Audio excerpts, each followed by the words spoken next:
शरणों शरणों होमादि होमगुण्डाग्नि यज्ञस्वरूपाणाम्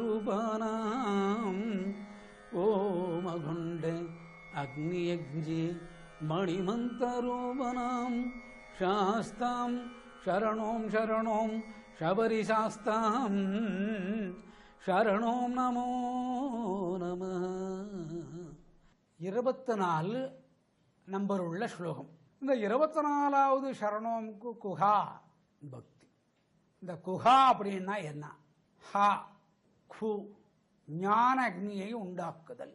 குஹான்னா ஞான அக்னி. குஹா பக்தின்ட்டு பேர். முதல்ல இருக்கிற 2 சரணத்துக்கு அது சேருது.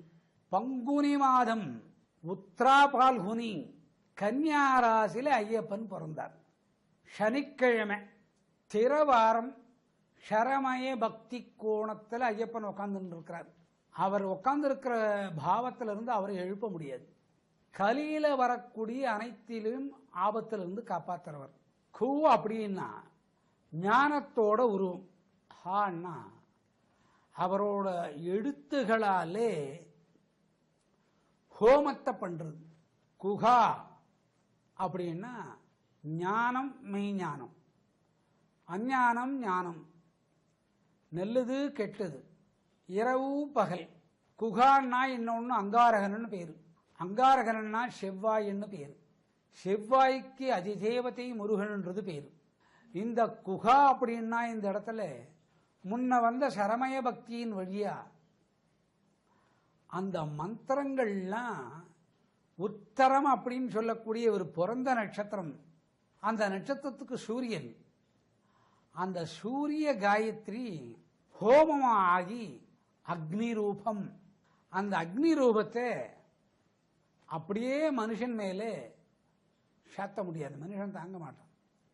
இந்த சூரியன் காயத்ரிக்குள்ள புழுந்து பகவான் போட்டுண்ட வெத்தலையோட சுருள்ல வந்த எச்சிலை பார்த்து ரசிச்சு மோதிரவர்களால தொட்டு தான் உட்கொண்டதுனால காயத்ரி என்ன சேவிக்கிறான்னா செந்தாமரையை சேவிக்கிறார். செந்தாமரைக்கு 2 விஷயங்கள். எருக்கன் மர குச்சிகளால வரக்கூடிய ஹோமம் செந்தாமரை வழியா வாங்கி அந்த மகாபதிவிரதையான உலகுக்கு தாயான லக்ஷ்மியை சேவிக்கிறது. இப்ப சேவிக்கக்கூடிய பொருள் 2.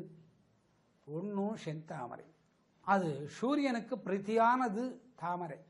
அந்த தாமரையை செந்தாமரை நிறமா இருக்கிறனாலே லக்ஷ்மியை சேவிக்கிறது இந்த காயத்ரி.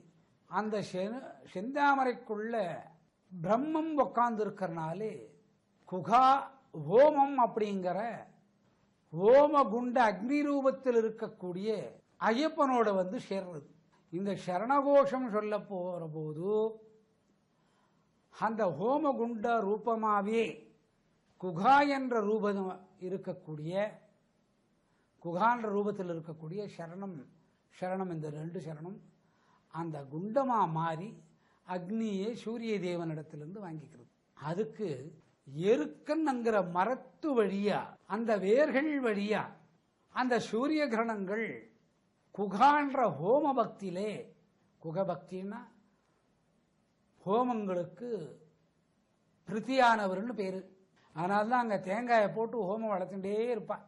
அந்த தேங்காய் எரிகிற இடத்துக்கு குகா.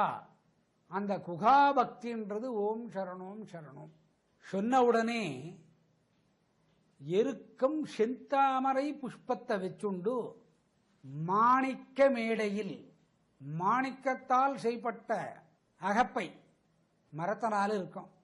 நீட்டு குச்சி இருக்கும். அதுக்கு முன்ன கொட்டாங்குச்சி இருக்கும். நெய்யை எடுத்து விடுறா. இந்த நெய்யை யார் எடுத்து விடுறான்னா மாணிக்கத்தால் செய்யப்பட்ட ஹோமத்தை உண்டான கரண்டி.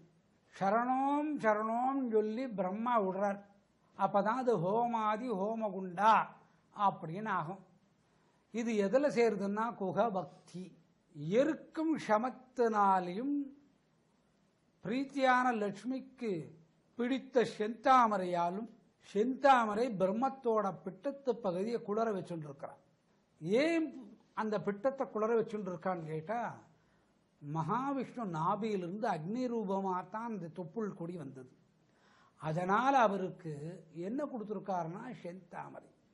அதனால் எருக்கனோட சமுத்து வழியாக மாணிக்கத்தால் செய்யப்பட்ட நீட்டு கரண்டியை வச்சுண்டு கிண்ணம் மாதிரி அதில் எடுத்து ஓம் சரணோம் சரணோம் சொல்லி பிரம்மதேவன் யாகத்தை வளர்த்தி வந்திருக்கக்கூடிய சரணகர்த்தாவுக்கு எல்லாருக்கும் அவளோட ஆத்தலே சூரியநாதி ஹோமம் வளர்த்தலே, சுதர்சன ஹோமம் தெரியாது, கணபதி ஹோமம் தெரியாது, ஸ்ராத்தமன்ற திதி தெரியாது, இறந்தோருக்கு புடவைகள் வச்சு படைக்கலே அவளுக்கு தெரியாது, 16 நாள் சூதக காரியங்கள் சரியா செய்யலே, இதெல்லாம் அவளுக்கு போகணும்னு பிரம்மன் எருக்க மரத்தினாலையும் எருக்க வேராலையும் குகபக்தியால ஹோம திரவியத்துக்கு நெய்ய ஊத்துறார்.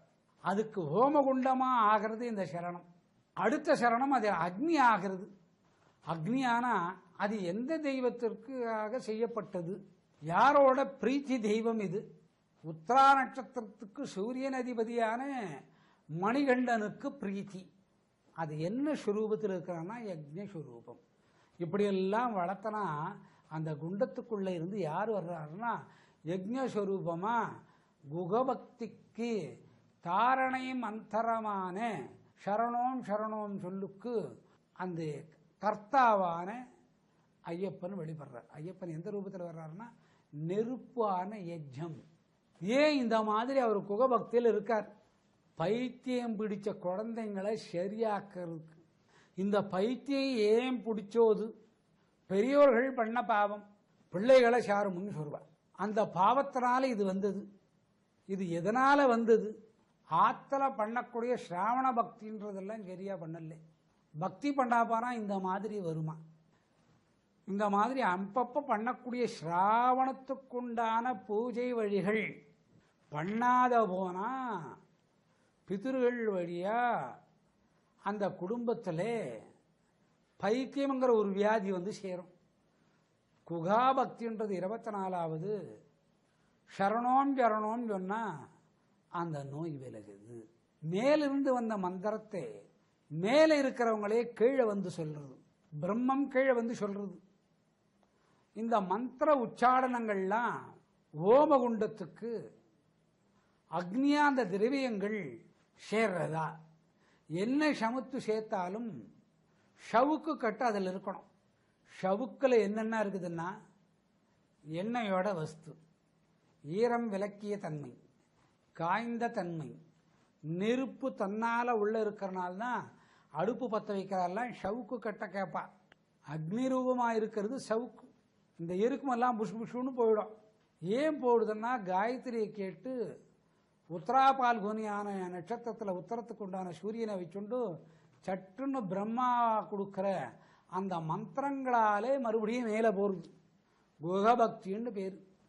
இது பெருமாளே பண்ணுறதுக்கு ஆரம்பித்ததுனாலே அந்த வரக்கூடிய புரோகிதரானவர் பிரம்மம் ஐயப்பனை கையில் கூட்டுண்டு, நீ சின்ன குழந்தையே ரொம்ப நாளாக இந்த மாதிரி சரமய பக்தியிலே காலை இந்த மாதிரி வச்சுட்டு உட்காந்துருக்கிறேன், சத்தவா நான் வரல, என்னோட மகாயஜ்ஞ ஸ்வரூபத்தையும் அந்த ஹோமகுண்டத்தில் இருக்கக்கூடிய யஜ்ஞ சக்தியும் அதில் எனக்கு இருக்கக்கூடிய மந்திர சக்தியும் பிரம்மத்தோட நம்ம ஆத்துக்கு அனுப்பி வைக்கிறார். இந்த இடத்துக்கு மணிமந்திர ரூபனாமன்றதுக்கு இந்த சக்தி. இது ஒரு இடத்துல நிலையா இருக்கிறதுக்கு சாஸ்தான்னு பேர். இப்படி சொல்லக்கூடிய சரணம் சபரிமலையில் இருக்கக்கூடிய ஐயப்பனுக்கு போய் சேரக்கூடிய சரணம். உன்னுடைய பாதங்களை பற்றி கொண்டேன். இது 24வது ஸ்லோகத்தில் இருக்கக்கூடிய தாத்பரியம்.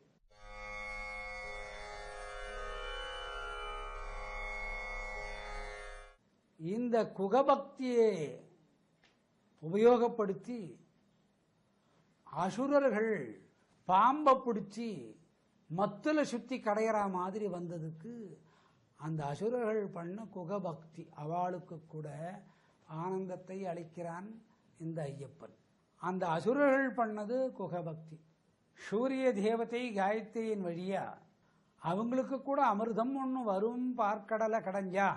அப்படி கடையச்ச வரும்போது அந்த தொழிலுக்கு தான் ஈடுபடணும். நமக்கு கொடுக்க மாட்டா, தேவர்கள் ஏமாற்றிடுவா அப்படின்னு தெரியுது. ஆனால் இந்த சரணம் பாதுகை பிடித்தல், இந்த பாம்பை கடைய போது மத்தா வச்சுட்டு கயிறு பாம்பு வாசுகி மந்தார மலையை வச்சு கடையிறாங்க, கீழே ஆமை தாங்கி பிடிக்கிறது. அப்போ அவங்க உடம்புல ஒரு பிரகிருதி பாவம் வந்தது.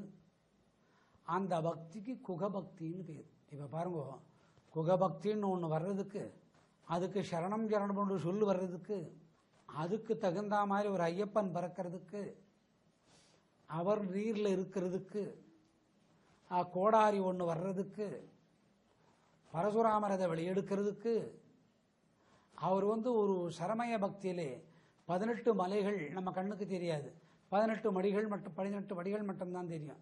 அது மேலே அவர் உட்கார்றதுக்கு இந்த குகபக்தி அவளுக்கும் உதவி இருக்குது. அதில் அசுராள் பங்கும் இருக்கு. ஏன் இவர் மனுஷ ரூபத்தில் வந்தார்? உத்தர நட்சத்திரத்துக்கு கணம் மானுஷ்யம். 9 நட்சத்திரங்கள் மனுஷகணம், 9 நட்சத்திரங்கள் தேவகணம், அடுத்த 9 நட்சத்திரங்கள் ராட்சசகணம், ஆக 27 கணங்கள். கடைசியில் இந்த பார்க்கடல் கடைஞ்சது குகபக்தியால் கடைஞ்சோன்னு அவளுக்கு தெரியாது. ஆனால் நமக்கு யார் கிடைச்சிருக்கிறது? இந்த 2 சரணத்துக்குண்டானவன். ஒரு சரணம் குகா, ஓம திரவியாது தத்துவத்திற்குள் அடங்கி இருப்பவன். அடுத்த சரணம் அதற்காக செய்யக்கூடிய பக்தி. இதில் பலன் அடைஞ்சது யாரு? மனிதன். ஆகையினால பகவான் மனித பக்தியில் சேரும் மாதிரி மனிதனா பிறந்திருக்கார். யஜ்ஞோ பவந்தூன்னு இதுக்கு பேர்.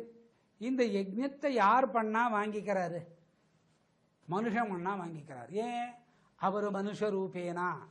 எந்த மனுஷன் பண்றது வாங்கிக்கிறார்? பொம்மநாட்டி பண்றதை வாங்கிக்கிறார். கம்பூணு மலைக்கு போச்சே, ஆத்து மாமி அழிச்சுட்டு போய் அதை பம்பல 2-3 முக்க வச்சுட்டு அவளையே சுத்தி வந்தா அவளே ஐயப்பன் ஆயிடுறாங்க. அவளை சுத்தி வந்தா குகபக்தி யோகம் அவளுக்கு முதல் இடத்தை கொடுக்குறா. பெருந்தேவி தாய் வளர்ப்பு தாய் பண்ணதையா இந்த பக்தி. உன்னோட உடம்புல இந்த பக்தி இருக்குது. எந்த ஸ்லோகத்தையும் சொல்ல வேணாம். ஓம் சரணோம் சரணோம் சபரி சாஸ்தாம் சரணோம் நமோ நம ஒண்ணுமே சொல்லாது. இது குகபக்தியில் சேருது. அக்னி பவந்தோன்னு சொல்லக்கூடிய ருத்ரன் அதுல அக்னியா இருக்கார்.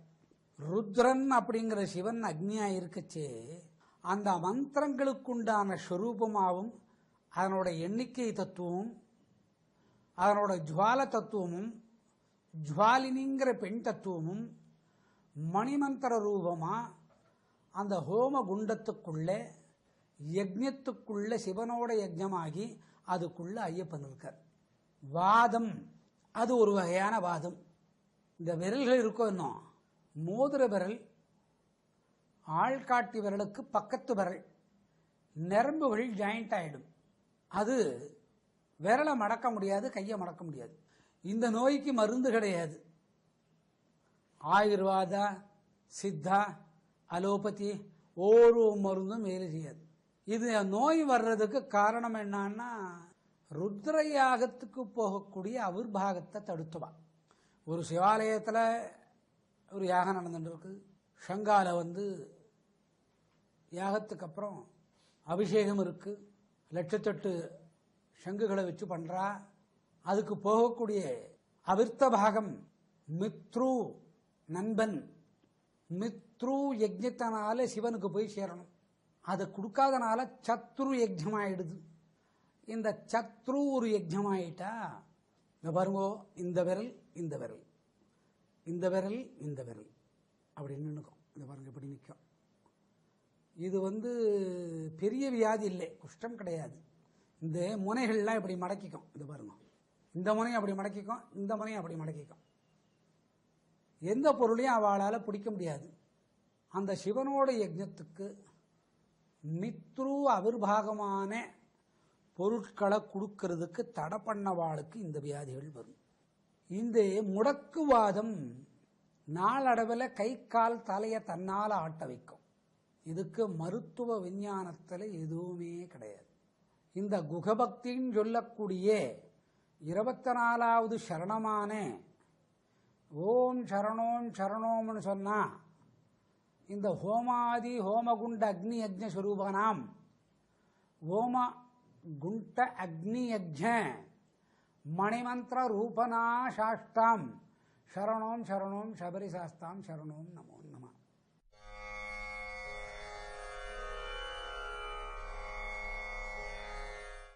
அந்த குகபக்திக்கு கொடுக்கக்கூடிய ஹோமாதி திரவியங்கள் மித்ருபாவத்தில் இருக்கக்கூடியதே பிரம்மனானவன் உட்கார்ந்து தான் செய்யணும். மனிதர்கள் செய்யச்சே அது சத்ருபாகமாக மாறிடுது. பிரம்மன் செய்யச்சே மித்ருபாகமாக மாறுது. இந்த மித்ருபாகமாக மாறுற போது இந்த விரல்களால் பீடிக்கப்பட்ட நரம்பு நோய் சீராகுது. இதுக்கு குகா பக்தின்னுட்டு பேர். இந்த பக்திக்கு அதிதேவதையான மூலக்கர்த்தா, யஜ்ஞத்தை ஒத்துக்கக்கூடிய கர்த்தா, யஜ்ஞத்துக்கு சிவப்பு வர்ணத்தை கொடுக்கக்கூடிய கர்த்தா பொன். அந்த பொன் மகாலட்சுமி. ஏன் அவ கொடுக்குறா? அந்த யஜ்ஞோபவந்தூன்னு நெய்யை விடச்சே பிரம்மன் நெய்ய விடுறார். ஷரமய பக்தி பண்ணும்போது நம்ம சொன்ன மந்திரங்கள், குகபக்தி பண்ணும்போது பெரியவா நமக்கு மேல உலகத்தில் இருக்கிறவங்க பண்றா. காமதேனு வழியா ஆசீர்வாதம் வாங்கின காரம்பசு நெய், அதனோட காளையோட தன்மை எப்படி இருக்கணும், அதுக்கு பிறக்கிற குழந்தை எப்படி இருக்கணும், அதனோட சாணத்துக்கு என்ன சக்தி இருக்கணும், அதனோட கோமியத்துக்கு என்ன சக்தி இருக்கணும். பாபம் போகிறது கோமியத்தில். யஜ்ஞத்தில் வந்து விழக்கூடிய புழுகளோட பாபத்தை நிவர்த்தி பண்ணுறது கோமியமும் சாணியும். சில யாகங்களுக்கு வந்து வரட்டி வச்சு தான் பண்ணுவா. அதுக்கு மேலே தான் சமுத்து. இவாளுக்கு பவித்திர பந்திரம் பண்ணுறது தர்பே. இதெல்லாம் தேவாதிகளுக்குள்ளே சேர்றது. அந்த நெய்யை ஊத்தச்சே அந்த நெய் அம்மான்னு சொல்லிச்சான். பிரம்மதேவன் தன்னுடைய அகப்பையனாலே ஊற்றக்கூடிய அந்த நெய்யை நிறுத்திட்டார். அந்த அம்மா இறங்கி வந்தான். இறங்கி வந்தவன் அந்த நெய் அம்மா அம்மான்னு சொல்லிச்சு. அம்மா அண்ணா இந்த இடத்துக்கு லட்சுமியை குடிக்கிறது. அம்மான்னு குனிஞ்சு பார்த்தாளாம். குனிஞ்சு பார்த்த அந்த அம்மாவோட மார்பகங்கள் பெருத்து போயிடுத்து. அந்த குகாபக்திக்கு அப்படி ஒரு சக்தி. அது ஏன் பெருத்தது? இங்கே ஆன்மீகத்தனமான சக்திகளை பார்க்கணும். அந்த சரணம் அந்த அம்மாவே குனிஞ்சு பார்க்குற மாதிரி பண்ணிவிடுத்தான். யார? மகாலட்சுமி. ஸ்தானங்கள் பெருத்ததுனால அந்த அம்மாவால் நேராக உட்கார முடியல. வர்ற பக்தாளெல்லாம் பார்க்குற மாதிரி பண்ணவர் சரணம். இது யாருன்னு பார்த்தா நம்ம வீட்டுக்காரன் பொண்ணாக இருக்கிற காலத்தில் பெத்தெடுத்த பையன். மகாலட்சுமிக்கே அவளோட ஸ்தானங்கள்ல பால் சுரந்ததான். காமதேனு இதை பார்த்து பயந்துட்டு காராம்பசுக்கு அளவுக்கு மீறிய பால் கொடுத்து நெய்யாக்கினது. இதெல்லாம் குகாபக்தி.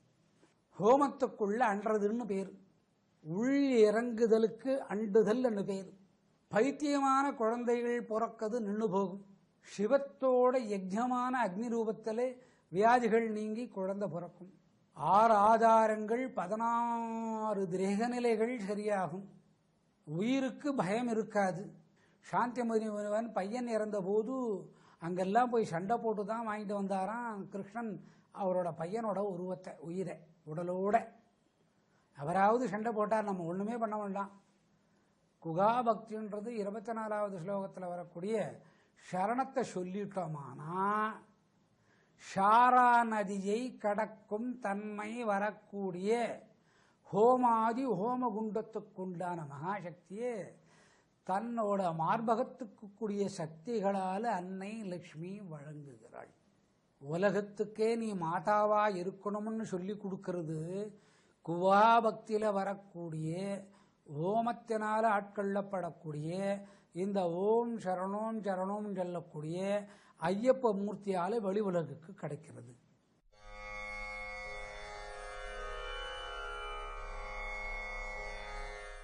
இதை தான் அந்தாதின்னு பெயர் வச்சு எழுதினார் அபிராமி பட்டர். மனிதனுக்குண்டான மோகமான மாயை அறுக்கக்கூடிய மகாபக்தி இது குகாபக்தி. இதில் நைஷ்டிகத்தன்மை அருளப்படுறது. இந்த நைஷ்டிகத்தன்மைன்னா என்ன?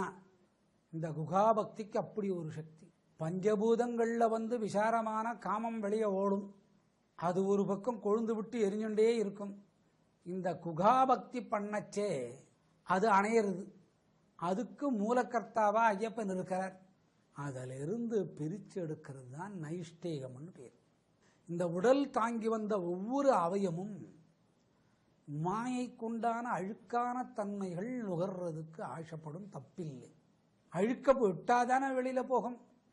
சாப்பிட்டுட்டோம், மலம் வெளியில் போகிறோன்னா மலச்சிக்கல், மலச்சிக்கல் ஆச்சுன்னா அப்புறம் சூல நோய், பவுத்திரம் ஒன்றுவா. ஆசிரத்தில் இருக்கக்கூடிய குழாயெல்லாம் வெளியில் நெருப்பு கணக்காக இருக்கும், ரத்தம் வெளியும். அதனால் ஒவ்வொரு மனிதனோட உடலில் இருக்கக்கூடிய ஆசையின்றி வெளியில் போகணும், ஆணுக்கும் பெண்ணுக்கும். அது விகாரத்தை அழுக்கு நிலையில் வெளியில் தள்ளுறது. அப்போது இந்த அழுக்குகளை விலாவரியாக வெளியே தள்ளுறதுக்கு நிலைய பண்ணுற போது அந்த யாகத்தை வளர்த்துண்டிருந்தாரே சிவன், யஜ்ஞோரூபமாக உள்ள சிவனே இருக்கிறார். பிரம்மன் யாகத்தை வளர்த்துறார். அந்த யாகத்தை வளர்க்கலான்னு போனவர் அவர் யஜ்ஞரூபமாயிட்டார். அதுக்கு கர்த்தியம்ன்ற அம்மா மகாலட்சுமி ஆயிட்டா. அவ மாயை சுரூபம் தாங்கிறதுனால இத்தனை பிரச்சனைங்க. இதெல்லாம் எப்படி தீக்கிறது? அதுக்கு மணி மந்திர யந்திர சுரூபமாக இருந்தவர் ஐயப்பன். இந்த ஓம் சரணோம் சரணோம்னு சொன்னால் 72,500 கோடி இருக்கக்கூடிய ரோமக்கால்களின் அந்த மாயா சக்தின்ற அழுக்கு வெளிப்படுறது குகாபக்தின்னு பேர். இந்த சரணம் சரணம்னு சொல்லிட்டு போகிறமே 24 ஸ்லோகத்துக்குள்ள வரக்கூடிய சரணம் குகபக்தின்ற பிரவாகமான ஹோமாத்ரி யாகத்தினால பண்ணப்படுறது. அவனுக்கு தெரியாது. 21 தலைமுறைக்குண்டான சத்திரியத்தோட பாபம் போகுது. போனால் அந்த குடும்பம் எப்படி இருக்கும் பாருங்க. பிறக்கிறவாலாம் வெள்ளை வெள்ளை வெள்ளை வெள்ளை விளையேறுன்னு பிறப்பா. இந்த வர்ணத்தை வச்சோ நிறத்தை வச்சோ இப்போ நம்ம சொல்லல. இதெல்லாம் குகாபக்திக்குள்ளே இருக்குது. அது யஜ்ஞோபவந்துங்கிற ரூபமயம். இந்த சிலைக்கு உண்டானவன் ஐயப்பன். இதை விட நமக்கு என்னங்க வேணும்? எல்லா பாவங்களையும் தீக்கிறது குகபக்தி. 24வதுல சொல்லக்கூடிய ஓம் சரணோம் சரணோம். முதல்ல சொல்றது ஓம் சரணோம் குகா. ஹோமத்துக்குள்ள இருக்கிறது பக்தி, குகபக்தி. பக்தின்றது 2வது சரணம். இப்போ இந்த குகபக்தியோட விஷயங்கள் இந்த மாதிரி சரணத்துக்குள்ள அடங்கிறதுங்கிறத இப்போ நம்ம தெரிஞ்சுட்டோம். அடுத்தது நம்ம 25வது ஸ்லோகத்துக்கு சத்த ஓய்வெட்டு போகலாம்.